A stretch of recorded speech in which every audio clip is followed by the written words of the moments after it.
Most times you hear operators within the tourism sector tell you tourism is live, and that if everything is put in place, it could as well be the major revenue earner for Nigeria. It is happening in so many other countries. Truly, tourism is life because everything around you revolves around tourism. Well, I stand to be corrected.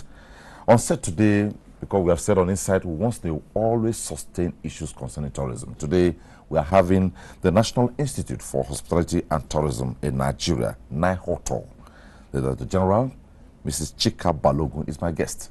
Thanks for joining me on Insight. Thank you for having me. Okay.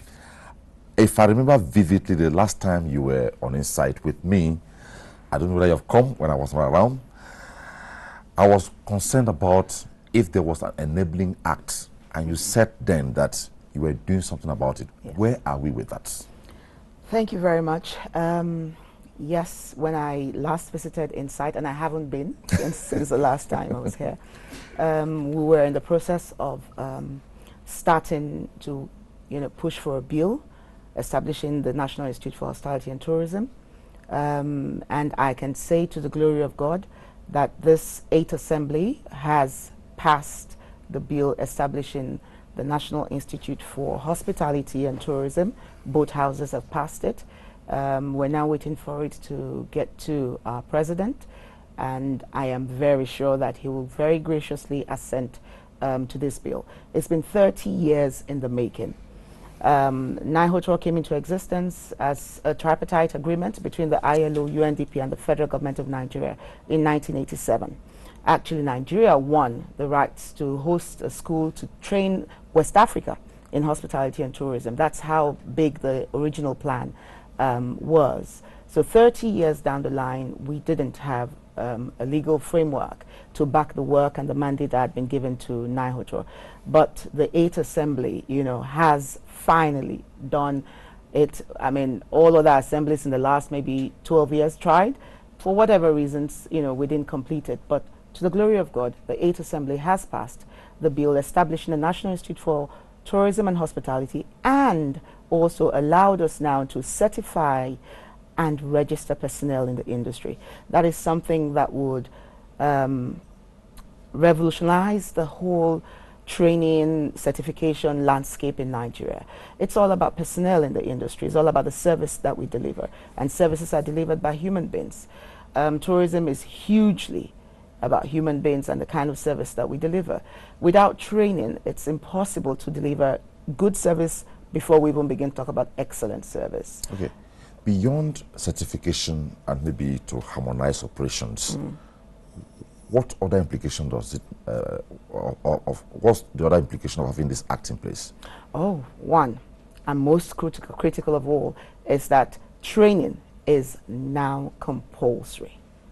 You will not be able to work in the industry if you are not properly trained for the level and area of influence that you work within. So if you're a housekeeper, you need to be trained and certified to be a housekeeper. So we know that you know what you're doing. If you're a front office person, you're trained and certified. So we know that you know what you're doing. NIHOTO is going to regulate personnel and the quality of services that they deliver. We're not after how beautiful your house is, what grade, or what rank the hotel is.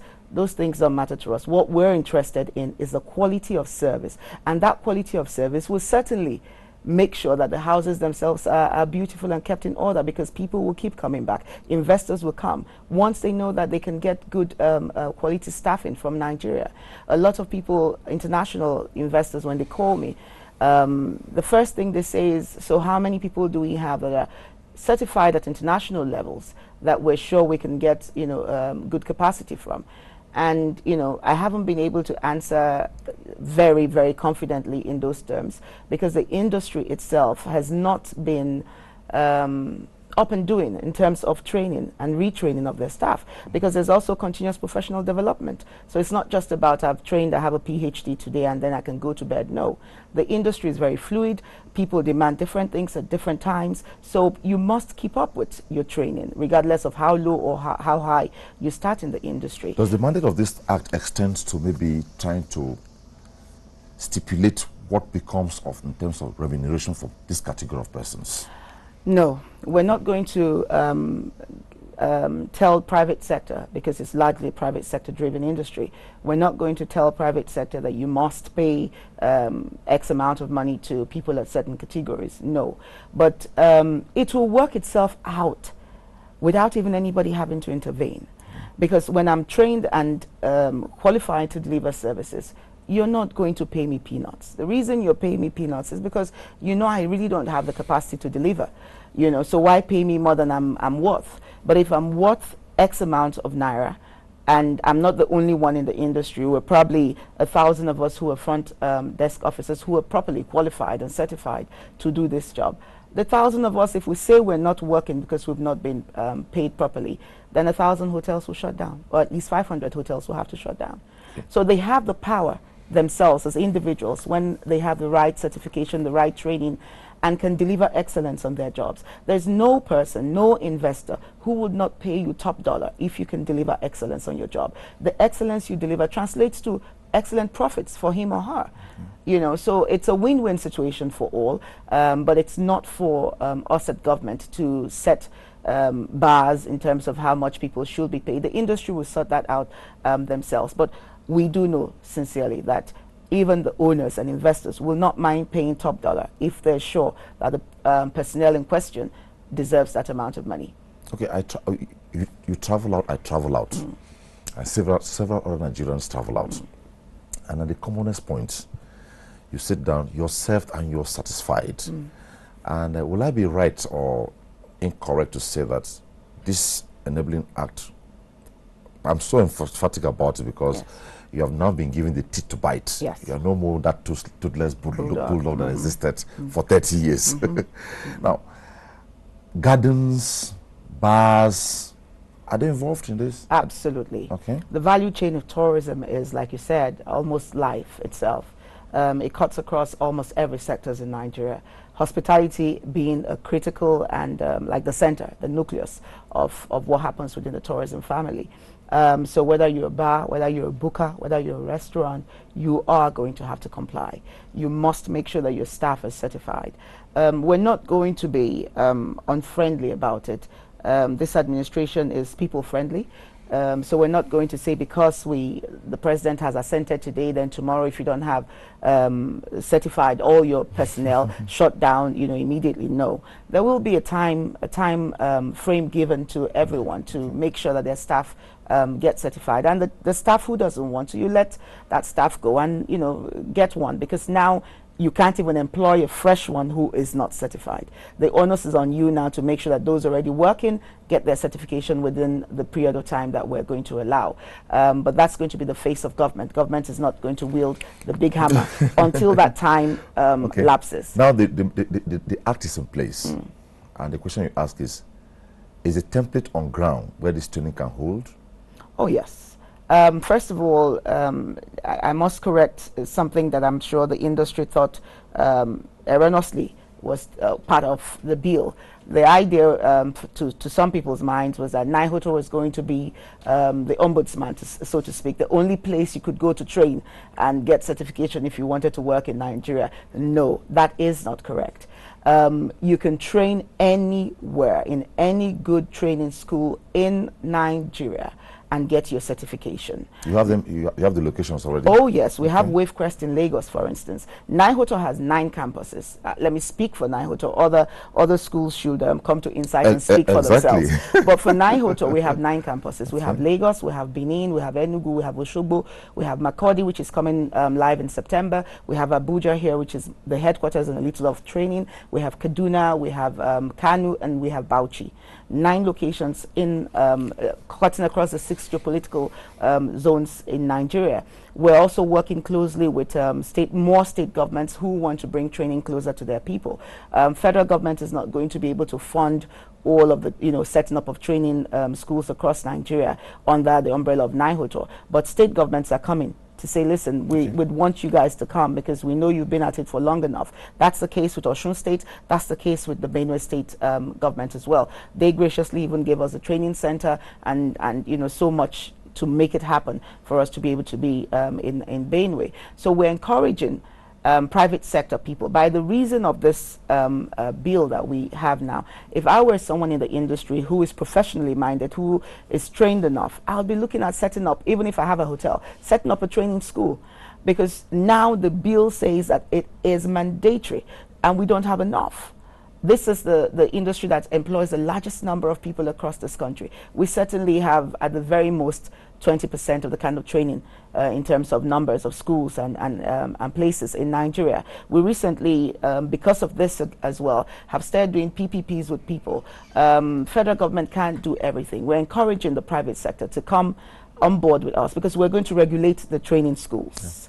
The training schools, we want to be sure the curriculum is the same at base level. We expect you to even exceed what we can offer because we don't have all the money to bring in some of the Harvard type things. But I expect a private driven school to even up the game. But we're going to make sure that there's a baseline. We have the National Occupational Standards, for instance, and as the chairperson for the NMC, we're also working at global standards with the ISO as well and trying to marry them with our National Occupational Standards. So those become the baseline standards for training that every school, whether you're existing already or by God's grace you want to set up now, will have to meet.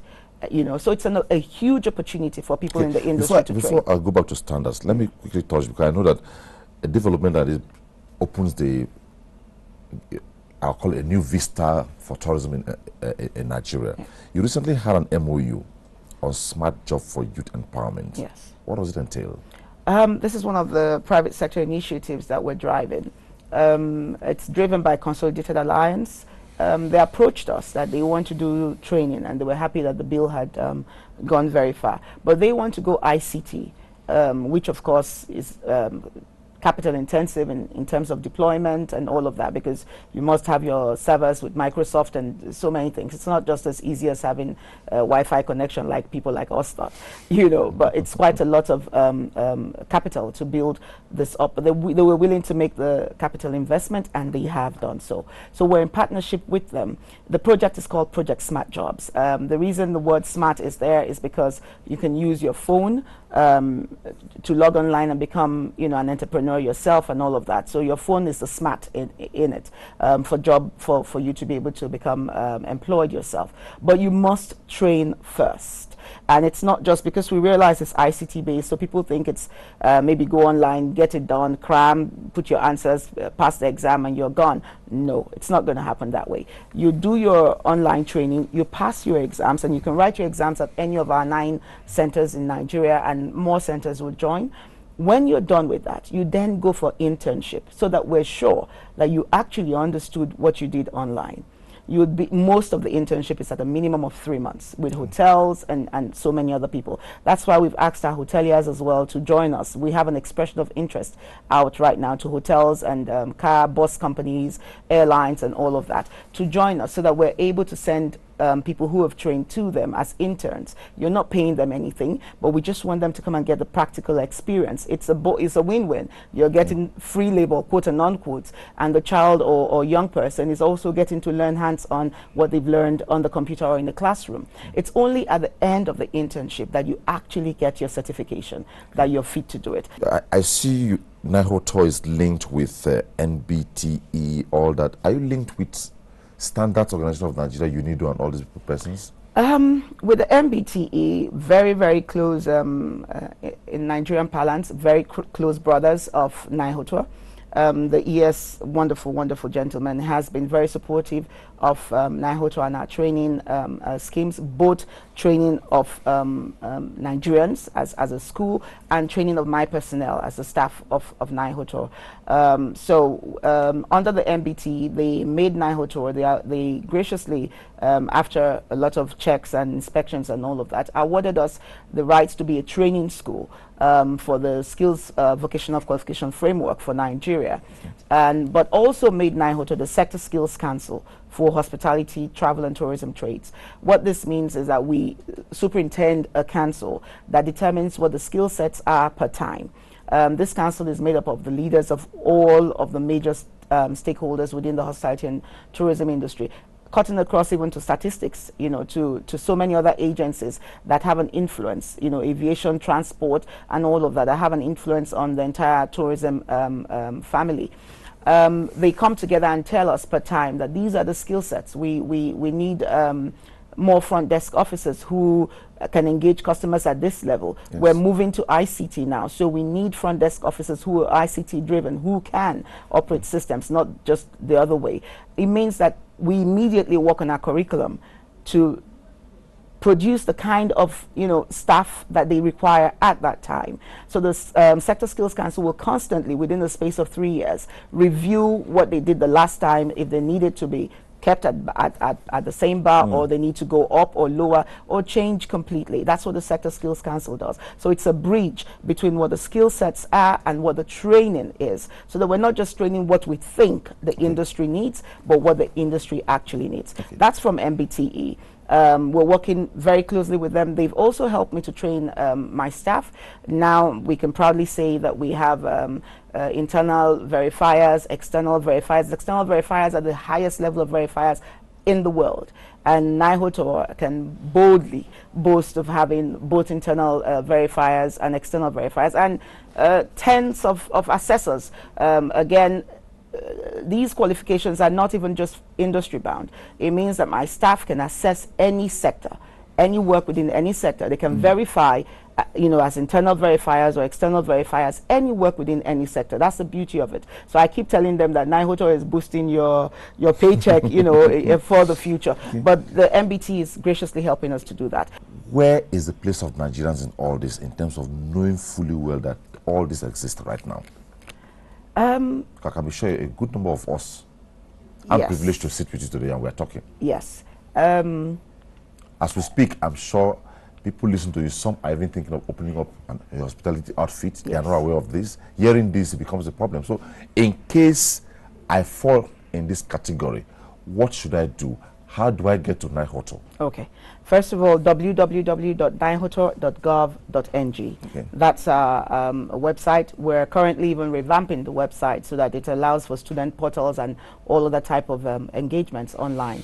Where, for instance, hospitality, people who already own hospitality outfits would find Project Smart Jobs on a link, expression of interest on a link. It tells them what they need to do to partner with us in this direction. We also have our phone numbers on there. My email address is on there. So you can reach any of us at any time if you just go online. And then if you're not sure, you'd ask the questions. We'd tell you what we need or send you the questionnaires that you need to. For instance, in Lagos, we've been approached by quite a number of people who want to use the Lagos campus for training. And, you know, as soon as they contact us, we send them the requirements and all of that. But we need you. It's always a pleasure listening to you. And listening to you, you just keep going. Well, I must say that you should be on Insight very soon. Okay. At the moment, let me not violate instructions from my director. I've been speaking with the Director General, National Institute for Hospitality and Tourism, Mrs. Chika Balogun. Her erudition is always very involving and convincing. We'll bring her up again on Insight. Business is no more usual in Nigeria in the hospitality industry, with the Enabling Act passed in Nigeria during our time, 30 years after. So if you're planning to go into this sector, you need to go to the doorsteps of NIHOTOR to put a few things straightened out so that you are not found wanting, because ignorance of the law is no excuse. Exactly. Thanks so much for being on Insight today. Thank you for having me. And I assure you I'll bring you very soon. We'll be excited to come back. Okay. Thank you. Don't go away.